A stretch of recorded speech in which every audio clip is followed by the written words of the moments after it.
Ever feel like you're constantly battling yourself?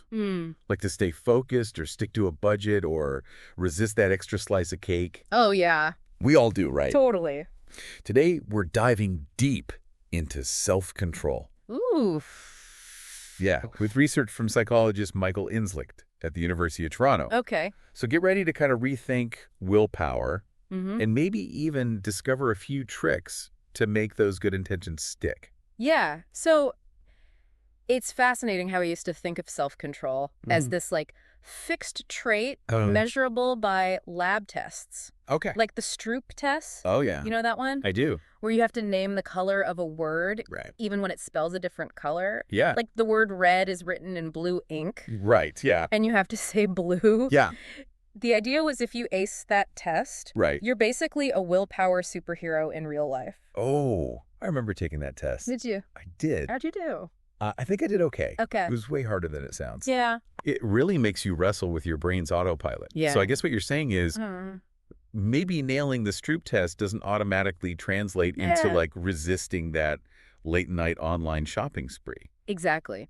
What's interesting is studies started showing a disconnect. Okay. People who ace these lab tests Right. didn't necessarily have their lives perfectly together. They weren't magically immune to temptation. Yeah. So researchers like Inslicht started observing people's self-control behaviors. Right.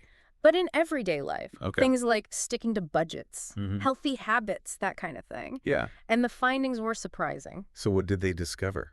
Well, Did those with high self-control have some secret superpower we were missing? not exactly. Instead of constantly exerting superhuman willpower, these individuals seem to experience fewer tempting desires Oh, okay. in the first place. It's almost like their internal battle was much smaller. Yeah. They weren't like white-knuckling it through every temptation. Right. Because there were fewer temptations to begin with. That's a huge shift in perspective. It is. That makes you wonder, Yeah. how do you get to that point Right. of having fewer tempting desires? Yeah, that's the million-dollar question. Yeah. It's likely a combination of factors. Okay. Our environment plays a role. Right. Like, if you're trying to avoid sweets, Mm-hmm. keeping a pantry full of candy isn't helping. Right. But it also seems some people might be wired differently, Okay. maybe due to early life experiences or learned behaviors. Okay. For example, there's research showing that consistently rewarding effort, Yep. not just the outcome, Okay. makes people more willing to tackle tough tasks over time. So instead of praising someone only for getting an A, we should also acknowledge Yeah. the hard work and dedication Exactly. they put into studying. Right. I can see how that could shift their mindset Yeah. from focusing solely on the result to appreciating the process itself. Precisely. Okay. Now consider the implications Yeah. for people facing unequal opportunities. Right. Someone growing up in a disadvantaged environment might not always see a direct link Yep. between their effort and a positive outcome. Right. Their hard work might not lead to the same rewards Yeah. as someone with more advantages. That's a really important point. It is. So creating environments, Yeah. like in schools or workplaces, where effort is consistently recognized and rewarded, Right. could make a big difference. Absolutely. It's about fostering a growth mindset Okay. where people believe that effort truly matters.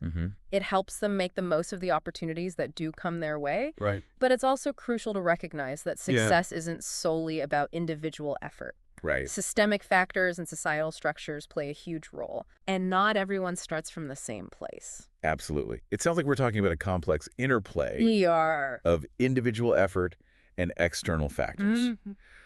This reminds me of something Inslicht mentioned Okay. about internal motivation being key. Right. It's not just about resisting temptation. Yeah. It's about genuinely wanting the broccoli over the brownie, right? Exactly. But how do we actually make that shift? Right. Yeah. How do we cultivate Yeah. a genuine desire for things that are good for us in the long run? You hit the nail on the head. Okay. It's not about forcing yourself to like Right. something you inherently dislike. Right.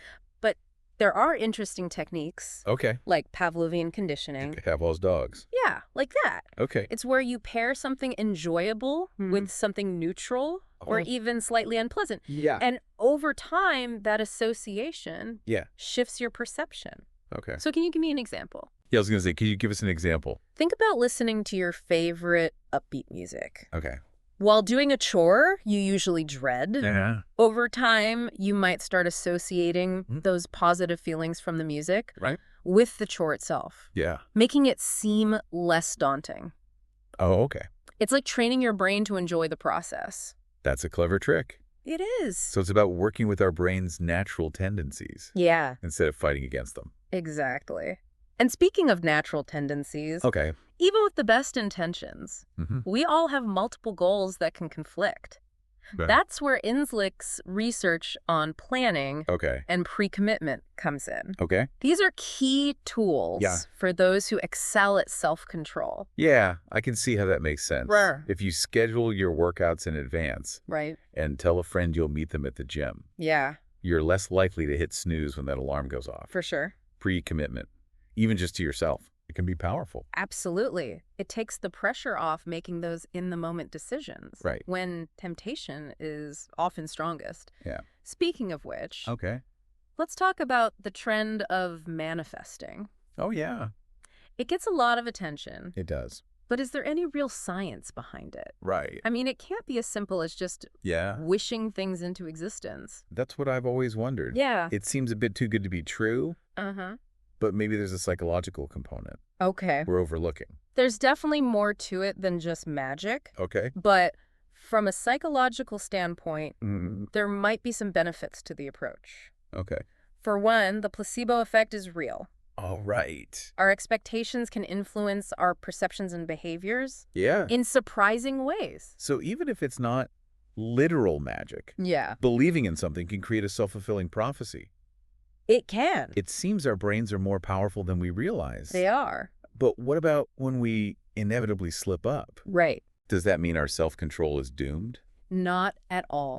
In fact, Inslick suggests those negative emotions, the guilt or frustration we feel when we miss the mark, can be valuable signals. Okay. It's all about how we interpret and respond to them. Wait, so feeling bad can actually be a good thing? It can. That seems counterintuitive. Think of it this way. Okay. Negative emotions are like alerts. Okay. Telling us something's out of alignment.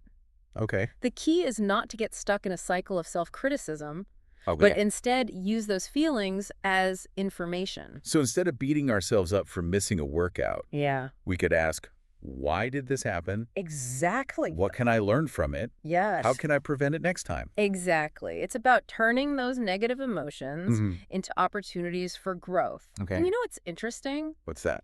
People with strong self-control might experience more guilt overall, but less often. How is that possible? They've learned to anticipate those feelings and avoid the triggers that lead to them. Oh. They've developed a deeper understanding of their own patterns and know how to adjust their behavior accordingly. Okay.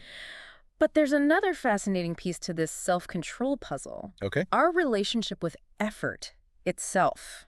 Interesting. And that's what we'll dive into after a quick break. Sounds good. Stay with us. This conversation is really making me reconsider how I approach self-control. It's not just about willpower. It's about understanding our motivations. Right. And even those pesky negative emotions. Yeah. Now, before the break, you mentioned something about our relationship with effort. Right. I have a feeling this is where things get really interesting. It is fascinating, isn't it? It is. We've all heard the phrase work smarter, not harder. Right. But it turns out our relationship with effort is more complex than simply trying to avoid it. In fact, Inslick's research suggests we actually find meaning in it. That seems so counterintuitive. Yeah. Don't we all secretly want things to be easy? Right. We celebrate those who achieve success effortlessly. Yeah. Those natural talents.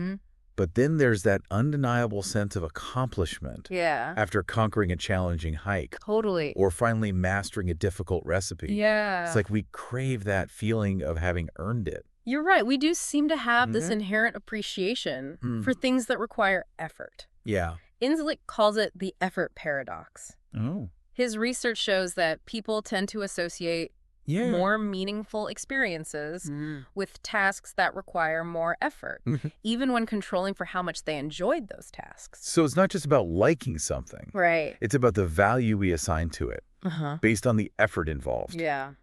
I'm starting to think about all those times I stuck with a project. Yeah. That was frustrating, simply because I had invested so much effort. Right. And it felt meaningful to see it through to the end. Exactly. It's as if we imbue those things with a part of ourselves. Yeah. The effort we put in becomes a testament to our dedication and resilience. I mean, I'm also reminded of the saying, yeah, anything worth having is worth working for. Oh, totally. Yeah. Maybe there's some truth to that, even on a subconscious level. There's a fascinating experiment that supports that idea. Okay. Inslick's team gave people a choice between solving easy or difficult math problems. Okay. As you might expect. Yeah. They overwhelmingly chose the easier set. Right. But when asked to rate the meaningfulness of both options, they consistently assigned more value to the more difficult task. Wow. Even though they'd avoided it in practice. So even though we might gravitate towards ease and comfort, a part of us recognizes that effort adds value. Yeah. That's pretty remarkable. I'm starting to see how understanding this effort paradox could be a game changer. It can be. In how we approach our goals. If we can tap into that inherent appreciation for effort, maybe we can reframe those challenging tasks to make them feel more worthwhile. It's a powerful insight, isn't it? It is. And it's not limited to humans. Really? Studies have shown that even animals, from rodents to birds, exhibit a preference for things that were difficult to obtain.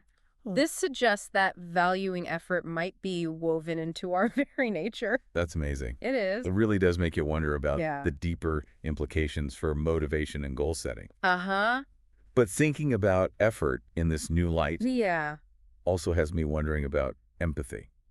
We often talk about empathy as this automatic response. Right. But is it possible that even feeling for others can require effort? You've hit on another fascinating area of Inslick's research. He suggests that even feeling empathy can be effortful, something we might be wired to avoid. That's intriguing. Yeah. We often praise people for their empathy, as if it's a simple choice. Right. Could it be that sometimes our brains try to shield us from too much emotional input?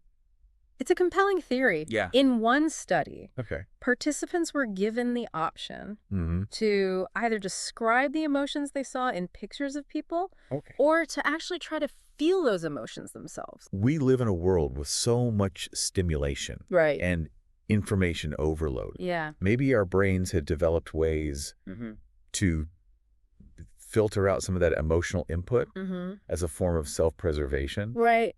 But if that's the case, how do we explain that's the question. those incredible acts of compassion and selflessness we see in the world? That's where things get interesting. Okay. While we might have this tendency to avoid effortful empathy, research also shows we're more likely to help others when we feel connected to the cause. And get this, we're even more willing to help when it involves some physical effort. Oh, interesting. Like participating in a charity run or volunteering our time. So maybe it's not about avoiding empathy altogether, but rather about finding ways to make it more meaningful and aligned with our values. Exactly. Maybe it's about recognizing that even empathy can be a form of effort. And like any other effort, it can be incredibly rewarding. That's a great way to put it. Yeah. Our willingness to put in the effort, whether it's for our own goals or to help others, seems to be influenced by this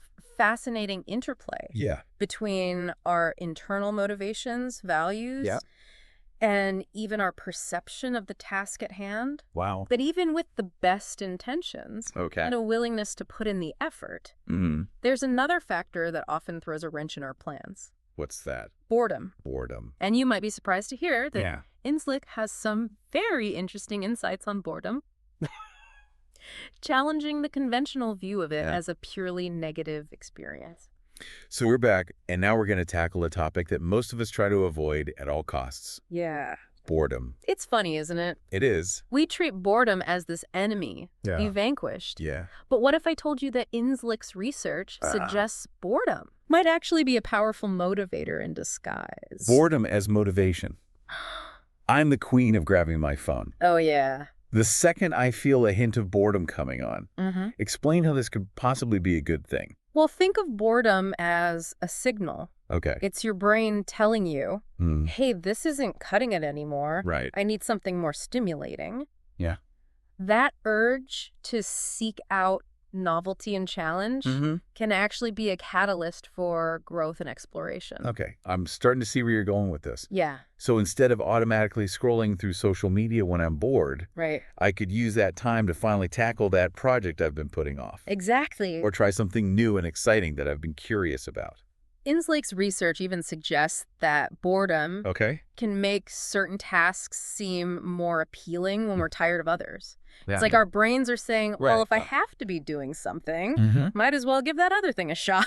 So it's all about strategically leveraging those moments of boredom. It is. Suddenly, my to-do list is looking a lot more interesting. It's about recognizing that boredom is a natural part of the human experience. Right. And instead of fearing it, we can use it to our advantage. Okay. It's about finding a sustainable rhythm for pursuing our goals. Yeah. Recognizing that our motivation and energy levels naturally ebb and flow. This is all starting to make so much sense. It is. It's not about forcing ourselves to power through boredom or guilt, but rather working with our natural tendencies. Precisely. Self-control isn't about being a robot. Okay. It's about understanding ourselves. Right. And finding strategies that work with our individual wiring. I love that. Yeah.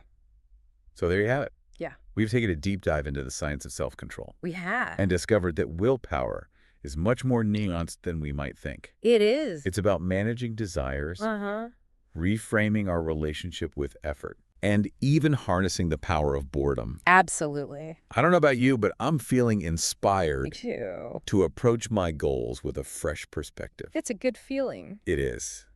Now we want to hear from you. Yeah. What resonated most with you today? Let us know. What will you try differently next time you set a goal? Let us know.